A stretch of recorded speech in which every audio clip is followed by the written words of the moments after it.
di studio bersama saya saat ini saudara ada Pak Taufik Rahman Rashid SOS yang merupakan pimpinan Yatim Mandiri Sulawesi Selatan. Selamat datang di Pari-Pari Bapak. Sehat ya? Alhamdulillah. Dan juga sudah bergabung bersama kita bagian program pendistribusian dan pendaya gunaan Yatim Mandiri ada Bapak Isman Mukhlis SOS MPD. Selamat datang di Pari-Pari. Selamat lebaran ya. Selamat lebaran dan batin. Oke, meskipun di pekan sebelumnya kita sudah berkenalan dengan teman-teman dari Yatim Mandiri dengan membahas seputar kurban ya. Dan kali ini teman-teman datang lagi dengan tema yang sangat menurut saya sangat penting kita bahas bersama seputar zakat. Tapi pengen kenalan dulu sebentar Yatim Mandiri apa sih? Silakan Bapak. Jadi Yatim Mandiri salah satu lembaga amil zakat yang konsentrasi untuk pembinaan dan pemberdayaan anak-anak yatim dan duafa. Ini sebagai bentuk ikhtiar kami bagaimana memotong tali kemiskinan yang ada di masyarakat menengah ke bawah. Nah, ini menjadi ikhtiar kami dalam rangka penghimpunan dana zakat, infak dan wakaf. Kami menginginkan bahwa betul-betul dana umat ini bisa menjadi dana yang produktif. Gitu. Oke. Nah, kalau boleh kita tahu ini kan sebenarnya badan amil yang seperti ini sebenarnya ada beberapa di tanah air ya, dan saling berkorelasi satu dengan yang lain. Tapi kan yang namanya seperti ini adalah amanah umat, ya tentu saja tidak serta-merta tanpa ada trust atau kepercayaan. Bagaimana sudah sejauh ini mekanisme yang dijalankan? Baik. Jadi Yatim Mandiri sendiri di Indonesia sudah hampir 27 tahun. Khususnya di Sulawesi Selatan kami sudah hadir 11 tahun yang lalu. Di tahun 2011 sekarang kami punya 5 kantor layanan. Yang pertama ada di Makassar, Maros, Goa, Pare-Pare dan Kabupaten Sinjai. Ini dalam rangka ikhtiar kami untuk bagaimana zakat sebenarnya itu menjadi kewajiban dan bisa menyelesaikan masalah-masalah persoalan ekonomi umat. Nah, harapannya zakat ini bisa menjadi tumbuh memandirikan sehingga zakat yang kami himpun dan zakat yang kami distribusikan ini betul-betul terlihat progress and reportnya seperti apa. Oke. Progress and report saya garis bawah di sana. Ini seperti apa? Jadi progress and report selama ini kita melihat bahwa orang yang diberi santunan itu menjadi ketergantungan kepada masyarakat.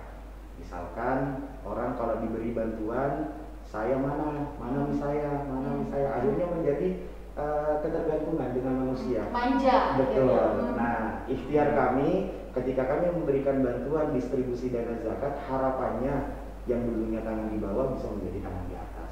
Perlunya pasti ada skill, ada mentoring dan evaluasi sehingga pendistribusian dana zakat tepat sasaran. Oke, dalam artian istilahnya dulu dia bisa pakai, sekarang nantinya dia menjadi zakat, seperti itu ya. Oke, untuk program pendistribusian dan pendayagunaan Yatim Mandiri seperti apa sejauh ini dari 27 tahun berdiri dan 11 tahun di Sulawesi Selatan? Baik, terima kasih. Alhamdulillah kalau misalnya berbicara mengenai program, kami punya 5 pilar program paling utama. Di antaranya memang kita fokus pada program pendidikan, kemudian program kemanusiaan, kemudian program dakwah, program ekonomi, kemudian program dakwah. Nah, sebenarnya kita Yatim Mandiri alhamdulillah memang sudah kurang lebih 10 tahun di Sulawesi Selatan ini dan sudah banyak memberikan manfaat kepada mustahik sendiri. Nah, ujung tombak daripada program Yatim Mandiri adanya di program pendidikan. Kenapa kami mengatakan demikian? Karena program pendidikan itu kita mulai dari program sanggar. Program sanggar ini adalah bagaimana mirip-mirip dengan program bimbel, bimbingan belajar untuk anak-anak yatim dan duafa yang memang kurang mampu. Nah, dari program sanggar ini kita mulai mendata anak-anak yang kurang mampu, kemudian kita berdayakan itu untuk bagaimana kita menguji skill bahwasanya mereka bisa sama dengan anak-anak yang ada di luar sana, dan ini kita gratiskan tanpa biaya sedikit pun. Nah, dari program pendidikan ini, program sanggar, kami mendata orang tuanya. Nah, dengan pendataan ini mulailah kami masuk kepada program pemberdayaan. Orang tuanya yang selama ini yang menjadi ujung tombak daripada keluarga itu yang kita berdayakan dengan menggunakan metode mentoring, kemudian evaluasi, bahkan kami sering melakukan pembinaan. Jadi dana zakat yang kami terima tidak serta-merta langsung didistribusikan kepada mustahik, tapi kami melakukan pembinaan berupa akhlak, kemudian lain sebagainya, untuk kemudian bagaimana kita melihat bahwasannya orang tua ini serius atau tidak, untuk bagaimana kita bina, kemudian kita lihat skill yang dia miliki seperti apa. Karena jangan sampai kami meratakan semua program. Misalnya kami memberikan program jual-jualan, tapi basicnya kan tidak di situ semua. Jadi kita harus melakukan pembinaan bahwasanya memilah dan memilih program apa yang cocok untuk diberdayakan. Oke. Tapi kan kalau persoalan pendampingan itu pasti butuh proses ya. Betul. Perlu tidak kemudian masuk kemudian langsung terbaca bahwa ternyata passionnya di mana. Ya. Nah, bagaimana bentuk pendampingan yang dilakukan untuk pendidikan itu sendiri, khususnya tadi ada sanggar? Ya, jadi memang program sanggar ini kami model dalam bentuk program bimbel, ya semacam bimbel gratis, yang dimana diharapkan program ini bisa menjadi semua program-program yang ada di Yatim Mandiri. Jadi program kesehatan, ekonomi, dakwah, dan kemanusiaan itu bermula dari program pendidikan. Nah, kami memang menyadari bahwa salah satu faktor masalah ekonomi kita ini adalah masalah ketergantungan dengan orang. Kami sudah beberapa kabupaten kita mencoba, ada yang kelompok individu, ada yang sifatnya kelompok banyak. Ya, kelompok individu itu kami menganalisa dari fashion yang disampaikan Pak Ismul tadi, menyampaikan apa kira-kira fashion orang tua yang bisa kita berdayakan. Sejauh ini alhamdulillah di tahun 2019 kami sudah mencetak dari yang mustahik menjadi muzaki itu baru 5 orang. Dari 8 orang yang kami bina, alhamdulillah rata-rata omset mereka sudah di atas 20 sampai 25 juta. Untuk beberapa ini semuanya tertrainnya atau beragam? Beragam, macam-macam. Seperti apa ya? Yang tadi saya sebutkan tentunya fashionnya beda-beda. Dulu di tahun 2013 kami pernah mencoba meratakan semua pendistribusian dalam bentuk jualan gerobak makanan. Setelah kami evaluasi, ternyata gerobak itu bukan menjadi solusi. Nah, ternyata saya tanya mentoring bulan pertama masih ada gerobaknya, bulan kedua masih ada, bulan ketiga sudah mulai hilang. Ternyata setelah kami analisa apa yang menyebab hilang dalam artian dijual. Jadi saya tanya, kenapa Bu dijual? Sebenarnya saya nggak butuh gerobak Pak, saya butuh uang untuk anak saya sekolah. Nah, inilah menjadi analisa kami, sehingga nanti pada saat pendistribusian program ekonomi yang dikatakan zakat untuk memandirikan, bagaimana mustahik tadi itu bisa menjadi ujung tombak peradaban program pemberdayaan ekonomi. Nah, alhamdulillah termasuk di Jeneponto kemarin kita buat trial kelompok, ada 20 mustahik, kita buatkan mereka ternak ayam petelur, dan alhamdulillah di bulan kelima memang di program pemberdayaan kami selama masa training 1 tahun mereka diberikan bantuan. Di bulan kelima kami coba memaksa mereka dalam tanda kutip pelatihan untuk berinfak, sehingga bisnisnya itu bukan bisnis sama manusia tapi bisnisnya sama Allah. Nah, inilah yang kami terapkan kepada mereka supaya dana-dana zakat yang telah dititipkan ke kami itu bisa mengalir lebih banyak yang kita ingin bantu. Gitu. Oke, ini sebenarnya di pertemuan sebelum dengan teman-teman ya, saya pernah menanyakan bahwa memang di Parepare sendiri kita punya 3 pilar, yaitu pendidikan, kesehatan, dan kepariwisataan. Salah satu sebenarnya sangat penting adalah kesehatan. Bagaimana Yatim Mandiri untuk langsung ke situ sejauh ini? Iya. Jadi melanjutkan karena ini masih hari tasyrik, kami melanjutkan sebenarnya salah satu ikhtiar kami untuk program kurban adalah pemerataan gizi kurban dalam bentuk protein hewani. Nah, kami menyadari bahwa kesehatan di Sulawesi Selatan ini butuh konsentrasi khusus. Setiap bulan kami ada program namanya Kesling. Jadi kesehatan keliling biasanya segmentasinya adalah sekolah-sekolah, terus balai desa, lansia. Nah, itu kita mengadakan kegiatan bakti sosial, ada kegiatan pemeriksaan kesehatan, ada kegiatan PHBS, ada terakhir pendistribusian dalam bentuk paket gizi. Nah, paket gizi inilah harapannya bisa membantu gizi-gizi para duafa. yang belum memang misalnya belum pernah merasakan minum susu atau belum merasakan makan daging, bisa merasakan biskuit dan seterusnya. Nah ini sebagai bentuk ikhtiar, jadi program gizi inilah yang kami dorong di program kesehatan. Oke, tadi ada pelayanan kesehatan gratis keliling ya. Iya. Ini dilakukan berapa kali sebulan, sepekan sekali, atau dan titik-titik di mana saja center point yang dibentuk wilayah Sulawesi Selatan? Kalau biasa kami laksanakan itu 2 kali dalam sebulan untuk kegiatan kesehatan keliling. Tapi sebelum kami laksanakan kegiatan itu kan memang pada dasarnya kami punya tim untuk bagaimana kita survei daerah-daerah mana saja yang memang betul-betul terdampak pada gizi. Nah itu. Nah, nanti ada di atas. Betul. Okay. Kami memang sudah punya data statistiknya untuk bagaimana melihat daerah-daerah mana yang memang terdampak pada gizinya. Itu apalagi kan daerah Sulawesi Selatan ini stunting ya. Banyak daerah-daerah terdampak. Makanya kami susur daerah-daerah pelosok untuk bagaimana kita laksanakan pemeriksaan kesehatan, karena untuk menjangkau fasilitas kesehatan yang ada di Sulawesi itu bagi pelosok itu mungkin agak susah. Jadi kami berikhtiar dan berinisiatif bagaimana kita laksanakan program ini agar supaya mereka yang ada di pelosok sana dapat merasakan juga, termasuk paket gizi. Oke, paket gizi yang seperti kemarin ya, dan kemasan ya, untuk anak-anak dan juga untuk tanggung keluarga di kepala keluarga itu. Ini saya juga agak sedikit ini kalau untuk nanti program pendidikan, kesehatan, kemanusiaan, saya kira kaitan ini masalah dakwah seperti apa? Baik ya. Jadi program dakwah ini adalah program syiar kami untuk menyebarluaskan dakwah-dakwah keagamaan. Salah satunya adalah layanan ceramah. Jadi layanan ceramah ini Bapak Ibu misalnya yang ada di korporat sulit mencari ustadz atau bingung ustadznya yang mana, kadang butuhnya ustadz yang lucu, insya Allah kami siap mencarikan ustadznya. Kami lagi bekerja sama dengan Fakultas Dakwah dan Komunikasi UIN Alauddin Makassar dengan Mubalik dan Mubaligho Al-Markas.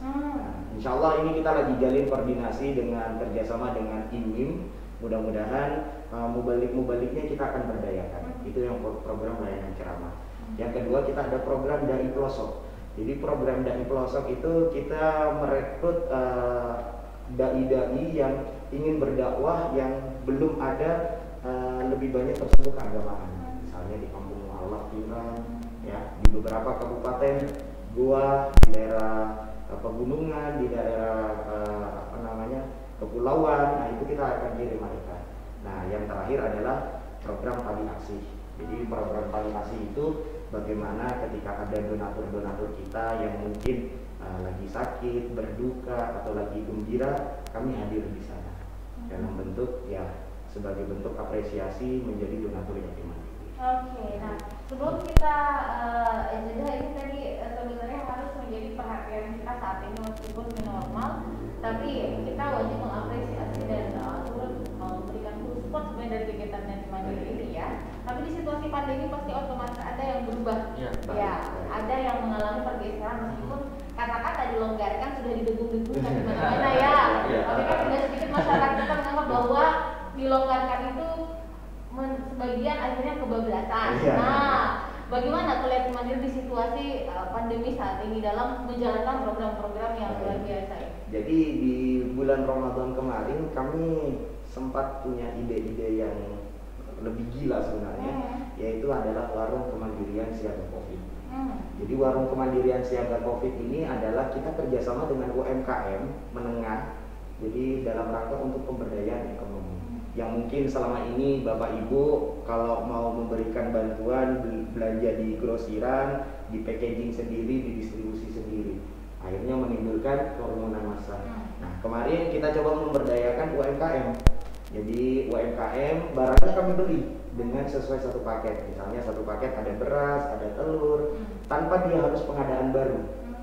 Mungkin ekonomi kita lagi kurang begitu bagus, coba kita berdayakan mereka. Nah nanti penerima manfaat akan datang ke warungnya, mengambil sembakonya. Jadi betul-betul bagaimana ekonomi yang kita distribusi ini terus mengalir. Harapannya sih seperti itu. Nah ini program sejauh ini Yatim Mandiri masih melakukan program sembako siaga COVID. Gitu. Masih? Masih. Sampai hari ini kita masih distribusi dan memberdayakan UMKM. Sekarang jumlah UMKM kurang lebih 40 yang kita ajak kerjasama. Untuk wilayah boleh kalau di Parepare ada? Insya Allah bulan ini kita udah mulai jalan. Nah, jadi kita memberdayakan toko-toko kelontongan untuk membeli sembakonya dari mereka. Nah, nanti untuk penerima manfaatnya kita kasih semacam voucher atau semacam kupon. Nanti mereka tukarkan di warung yang kami tuju. Oke, sebelum jeda pasti pertanyaan bagi pemirsa kami adalah bagaimana syarat atau indikator orang untuk mendapatkan kupon tersebut? Iya kan? Ini bagaimana aku harus lapor karena mohon maaf di situasi pandemi banyak sekali hoax yang beredar di mana-mana. Dialaskan bisnis lah, dialaskan untuk apalah. Oh dikasih karena saudaranya, karena temannya. Ini kita harus jauh lebih fleksibel ya, terbuka atas isu-isu yang ada. Bagaimana kalau Yatim Mandiri? Baik, karena Yatim Mandiri adalah lembaga amil zakat, yang dititipkan ke kami adalah dana zakat, infak dan wakaf. Tentunya ini adalah uang umat. Uang umat itu yang harus kami jaga, yang harus kami amanahkan, yang betul-betul kami harus distribusi. Di dalam Al-Quran kalau dana zakat itu hanya untuk 8 golongan. Ada fakir, miskin, amil dan seterusnya. Ada di surat At-Taubah ayat 60. Nah, bagaimana cara mendeteksi? Jadi hasil pengalaman kami, ada yang orang miskin sebelum COVID sampai sekarang juga miskin. Ada juga orang yang dulunya mampu terus kena COVID, dirumahkan, di PHK, akhirnya jatuh miskin. Tentunya kami yang pertama melihat dari datanya. Pertama data kelayakan penerima manfaat. Yang kedua kita coba survei dari orang di sekitarnya. Misalnya betul nggak ini orangnya miskin, atau kita melibatkan RT RW sehingga harapannya pendistribusiannya juga bisa merata. Yang ketiga pastinya dilampirkan dengan surat keterangan tidak mampu. Nah, karena ada juga orang ya mungkin di saat ini karena situasinya COVID ada yang pura-pura tidak mampu, ada yang betul-betul tidak mampu. Nah, dari sinilah dari 3 aspek itu kita tetap menganalisa yang mana yang harus kita berikan, yang mana kita harus distribusikan. Karena tahapan di Yatim Mandiri untuk pendistribusiannya memang panjang sekali. Ya, dalam waktu dekat ini kita akan menyalurkan beasiswa. Apalagi tahun ajaran baru ini menjadi beasiswa dalam bentuk uang. Oke. Ya, dalam bentuk uang. Untuk jenjang pendidikan semua jenjang SD, SMP dan SMA. Ya, kalau SD insya Allah 500.000, SMP per tahun. Per tahun. Ya. Yang SMP 600.000, SMA 700.000. SMA ini kita lagi godok untuk entrepreneur milenial muda. Jadi ketika mereka anak-anak SMA dapat beasiswa, kita akan giring ke fase berikutnya adalah melatih entrepreneur milenial muda. Nah harapannya anak-anak SMA ini bisa lebih visioner, memikirkan wirausaha yang bisa menimbulkan ekonomi berkelanjutan. Gitu. Nah, kenapa SMA-nya kita besarkan? Karena ada misi khususnya untuk membangun komunitas-komunitas anak-anak muda. Ada yang ingin ditambahkan dari program pendistribusian sebelum kita jeda? Ya, sedikit saja barangkali. Jadi program yang kami lakukan selama pandemi ini alhamdulillah tetap jalan, namun mungkin tidak seperti biasanya ya. Termasuk di program pendidikan sendiri khususnya anak-anak sanggar kami memang untuk tatap muka secara langsung itu ditiadakan, tetapi kami memberikan skill kepada tenaga pendidik bahwasanya bagaimana membuatkan semacam video kreatif untuk memberikan ke anak-anak. Nah, dari si video kreatif ini kami lihat bahwasanya perkembangan anak-anak lebih meningkat karena mereka daya ingat dan daya nalarnya anak-anak itu lebih bagus dibanding dengan langsung tatap muka, karena sekarang sistemnya adalah sistem gadget ya. Tapi kalau sebelum saya potong, ini adalah sebuah PR yang bukan saya tidak menganggap ini sebuah masalah, tapi sebuah tantangan di situasi pandemi ya. Segala sesuatu dilakukan secara virtual, secara daring, mulai semua jenjang sampai jenjang perguruan tinggi. Tadi saya pengen tahu yang masuk dalam komunitas yang mendapatkan santunan seperti dari Yatim Mandiri itu untuk anak-anak itu anak yatim tidak mampu atau klasifikasinya seperti apa?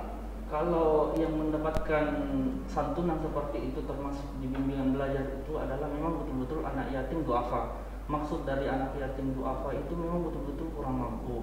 Nah, kemudian ada juga yang duafa. Tuh.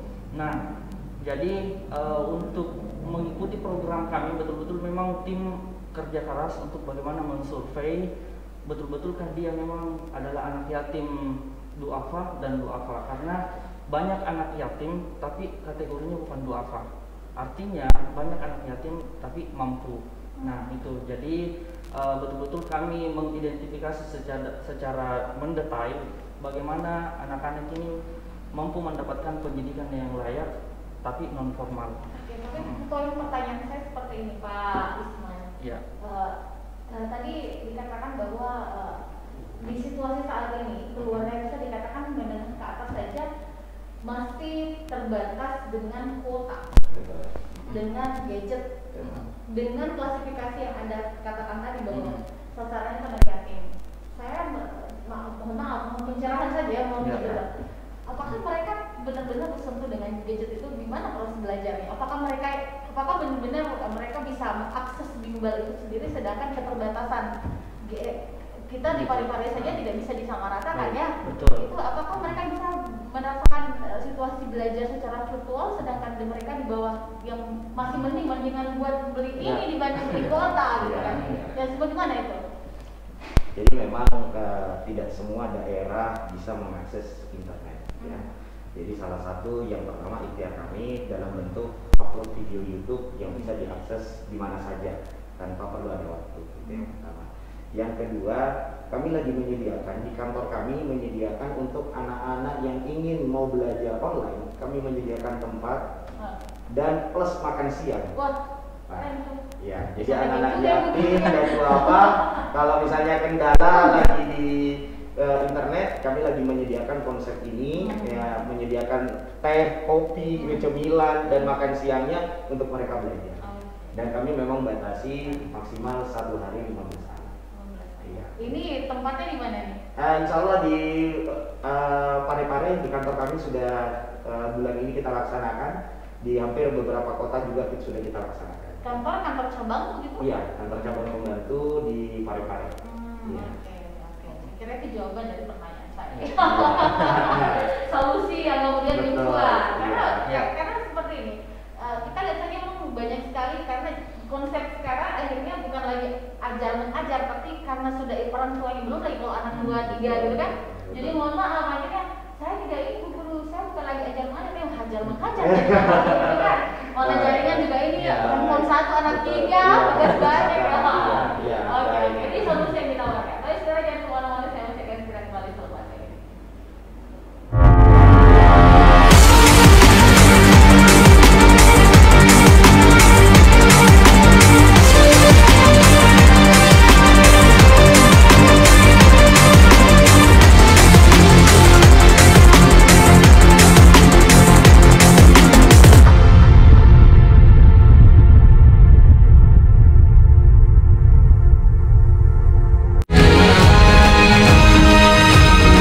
Assalamualaikum warahmatullahi wabarakatuh. Saya Harmanika, Suradi Sugiarto, saya Trianti Sulaiman, saya Uswatun Hasanah, hadir di layar televisi Anda dengan suguhan informasi yang telah dirangkum tim redaksi kami.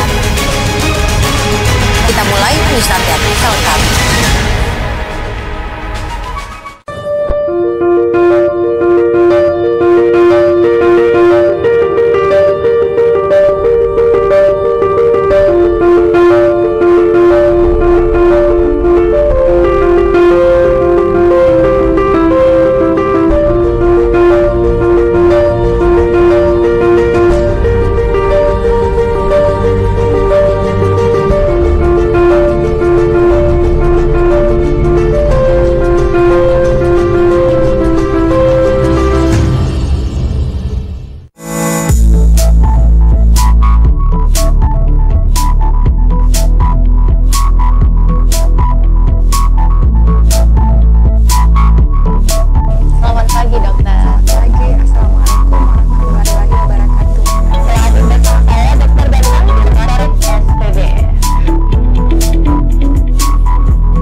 Pendengar, mari kenalan lebih dekat dengan kami. Klik tombol like di Facebook fanpage Radio Peduli 96,9 FM dan live streaming di rpp.pareparekota.go.id atau dengarkan kita juga melalui aplikasi RDio. Download aplikasinya di Play Store secara gratis. On your radio, on your mobile and online. Your number one hit music station 96.9 Radio Peduli FM.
Ibu gurunya juga bisa di situ ya. Oke, jadi ini betul-betul situasi yang menyenangkan. Karena situasi saat ini sudah membuat sulit, jadi kita kreasikan supaya lebih nyaman. Oke, yang terakhir sebelum kita berpisah, ada yang ingin disampaikan dari Bapak Isman selaku program pendistribusian dan Dayakun Akhir Teman dari saya. Baik, terima kasih. Saya selaku program mengajak kepada seluruh masyarakat, mari kita kerja sama-sama, keren sama-sama, insya Allah. Dan zakat yang masyarakat salurkan terkhusus di Kota Parepare ini mudah-mudahan dapat lebih merata dan kita bisa melaksanakan program dengan sama-sama. Dan kami membuka dengan tangan terbuka, insya Allah masyarakat yang menyalurkan dana zakat, wakaf maupun infaknya kepada kami, insya Allah kita akan sama-sama menyalurkan dan bahkan kami mengajak untuk sama-sama mendistribusikan supaya nanti ini menjadi trust kami dan kepada masyarakat bahwasanya betul-betul dana yang dititipkan kepada kami itu betul-betul tersalurkan dan dapat merata kepada program-program yang kami telah rencanakan. Barangkali itu. Oke, terima kasih Pak Isman. Terima kasih Bapak Barangkali. Dan saya kan selain ada yang sudah terketuk hatinya ingin ikut bergabung, tanya-tanya atau dapat informasi, ada portal resmi seperti apa? Silakan. Baik. Zakat salah satu rukun Islam yang kewajiban kita sebagai seorang muslim harus kita tunaikan. Kita sadari bahwa potensi zakat di Indonesia ini sangat besar sekali. Kemarin menurut beberapa pengamat, zakat potensi se-Indonesia satu tahun 273 triliun per tahun. Sementara yang sudah dikelola oleh BAS dan LAS hanya 2% prosentasenya dari evaluasi tahun 2019. Kami yakin dengan potensi zakat hampir mirip dengan pajak, ini bisa menjadi solusi pemutus kemiskinan. Bapak Ibu yang belum tahu bagaimana cara menghitung zakat bisa konsultasi ke kami. Zakat itu mudah, zakat itu ringan, zakat itu suci, zakat itu memutus tali kemiskinan. Dengan zakat kita bisa menebar kebaikan, memberdayakan kaum duafa. Untuk info resmi bisa diakses di www.yatimandiri.org, bisa lihat laman website kami. Untuk Facebook ada di Yatim Mandiri Sulawesi Selatan, program-program pendistribusian selama ada di Sulawesi Selatan. Dan terakhir di Instagram ada di Yatim Mandiri Sulsel. Silakan Bapak Ibu kalau ingin mengetahui program-program Yatim Mandiri, pendistribusian Yatim Mandiri, semuanya ada di sosial media kita. Oke. Karena sekarang orang udah nggak mau pusing-pusing ya, langsung bersurfing saja, bergoogling, silakan kunjungi Instagramnya. Ini yang paling banyak digunakan untuk Parepare di Yatim Mandiri Sulsel untuk dapatkan. Silakan di follow, jangan harap cepat-cepat di follow gitu. Gitu ya. Ya ini juga perlu gitu kan. Tapi kalau di follow alhamdulillah lagi gitu. Oke, cukup. Masih ada yang disampaikan? Cukup. Oke. Oke, baik. Saudara, sampai di sini kembali sama dan semoga apa yang disampaikan pada pagi hari ini mengutuk hati kita, rasa empati kemanusiaan kita di situasi pandemi seperti saat ini. Dan yang pasti, apapun yang kita kerjakan, Allah